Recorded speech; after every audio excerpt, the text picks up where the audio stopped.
que je vous protège, je vous donne la santé. Bracha v'atzlacha b'ezrat Hashem. Là, je voudrais vous raconter la force de la Emouna.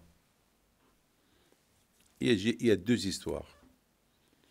Une histoire de, Alav Shalom, un ami à moi qui s'appelle Rabbi Haïm Fegan, Alav Shalom, que, à la mémoire de son beau-fils qui est décédé la semaine dernière à New York, le mari de Aïda, fille de Sultana Fegan. Cette belle histoire est, il y a peut-être 50 ans, 48 ans, j'étais au Maroc, j'étais jeune homme. Ils m'ont invité à venir manger chez eux, à Casablanca. Monsieur Haïm Fegan, il est nommé Haïm sur Rabbi Haïm Pinto Alav Shalom. Et voilà, il se passe que une demi-heure avant que j'arrive chez eux à la maison, il y avait une coupure d'électricité.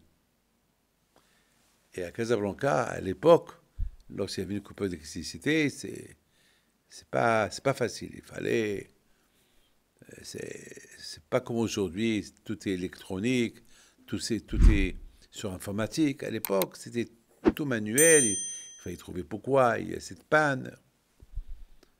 Et ça pouvait durer 3 heures, 4 heures, 5 heures. Ou rien. Et voilà, Madame Sultana Fegan dit à son mari, comment on va accueillir le petit-fils de Rabbi Haïm Pinto comme ça? Comment? C'est pas possible. Et lui dit, allez, Sultana, que je suis en train de parler des bêtises. Tu crois que Rabbi Haïm Pinto, il va permettre à la ville de Casablanca que son petit-fils va venir chez moi et qu'il n'y aura pas d'électricité? La lumière, elle va venir. Et une demi-heure plus tard, j'arrive. Et dès que j'arrive, la lumière, elle est venue. Alors lui, avec une telle émouna, il dit à sa femme, Sultana, je l'ai dit.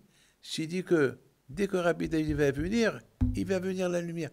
Mais comment il avait cette émouna comme ça? Que c'est de la folie. Il était sûr de lui. Lorsqu'on a la émouna, c'est quoi la émouna? C'est qu'on est sûr de tout. Tout, Hachem peut le faire. Oui, c'est pas moi qui ai apporté la lumière. C'est pas mon zérout. C'est pas le zérout de ce monsieur-là. Qu'il est simple. Il n'est pas Rabbi Haïm Pinto. Mais il a la émouna. Il a la foi en Dieu. Et celui qui a la foi en Dieu, eh ben, il réussit. Oui. La folie, cette histoire. Mes amis, il y a une femme au Canada, Madame Rosen, qu'elle raconte à ma femme. Elle dit, il faut que Rabbi David, il sache cette histoire qui m'est arrivée à Essaouira. Alors, elle raconte qu'une fois, elle est partie à l'Aïloula de Rabbi Haïm Pinto à Essaouira. Elle est partie avec les béquilles, parce qu'elle avait un problème dans les pieds. Et elle est partie avec les béquilles. Et ces béquilles devaient rester avec les béquilles longtemps. Alors, à Essaouira, il y a un Canadien de Montréal, M.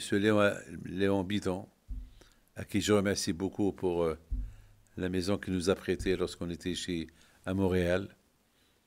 Il lui dit, Madame Rosen, mais tu sais ici, tu es chez Rabbi Haïm Pinto ici.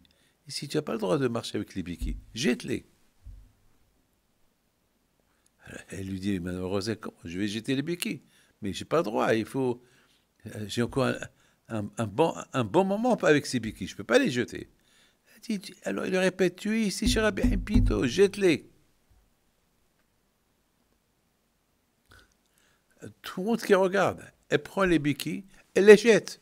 Alors elle lui dit, marche. Elle marche. Comment vous comprenez ça? Madame Rosette, c'est une femme c'est une femme très connue à Montréal. Qui ne la connaît pas? Tout le monde la connaît. Il a des beaux-fils qui sont connus partout et tout le monde la connaît. Et là, en habitant, il s'occupe de la Koupas Beth Yosef, tout le monde le connaît. C'est eux qui racontent cette histoire. C'est l'histoire qu'elle a racontée, Madame Rezana, à ma femme.